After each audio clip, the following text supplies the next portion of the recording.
প্রিয় দর্শক, আজ আমরা আলোচনা করব জনপ্রিয় বাংলা সিরিয়াল গৃহপ্রবেশ আজকের পর্ব নিয়ে। এই গল্পের আজকে এসেছে নতুন মোড়, আর চরিত্রগুলোর মধ্যে আজ আবেগে নাড়া দিয়েছে। আজকের পর্বে গৃহপ্রবেশ ধারাবাহিকের শুরু থেকে দূরে উঠেছে রহস্য। শুভলক্ষ্মী যখন নতুন সংসারে প্রবেশ করে, তখন তার চোখে মুখে নতুন জীবনের স্বপ্ন, কিন্তু জিনিয়া প্রতিটি কথায় লুকিয়ে আছে রহস্যময় ষড়যন্ত্র।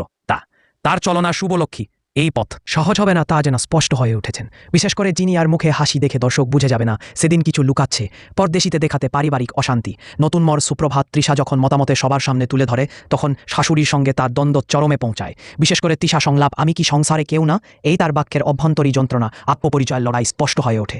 এই পর্বে গুরুত্বপূর্ণ মুহূর্ত আসে পরিবারে। অন্য সদস্যরা যখন, বিশেষ করে তৃষার স্বামী রুদ্র, একদিকে শাশুড়ি চাপ, অন্যদিকে স্ত্রীর আত্মসম্মানের মধ্যে দ্বিধায় পড়ে যায়, এই গল্পই মোড় ঘুরিয়ে দেয়। অভিনয় নিয়ে বলতে গেলে তৃষার চরিত্রে অভিনেত্রী পারফরম্যান্স সে এক কথায় ভালো। তার চোখে মুখে যে অভিমান, কণ্ঠে যে গ্রহতা, দশ করে মুগ্ধ করে। শাশুড়ির চরিত্রে আমরা পেয়েছি রক্ষণশীলতা, প্রতিশ্রুতি, যেটা আজকের সমাজে বাস্তব তুলে ধরুন। সব মিলিয়ে আজকের পর্বটি ছিল আবেগ, দ্বন্দ্ব ও পারিবারিক মূল্যবোধ এ ভরপুর। যারা সিরিয়ালটি নিয়মিত দেখেন তাদের জন্য এটা অবশ্যই স্মরণীয় পর্ব। পরবর্তী আপডেট পেতে চ্যানেলটা সাবস্ক্রাইব করে পাশে থাকেন।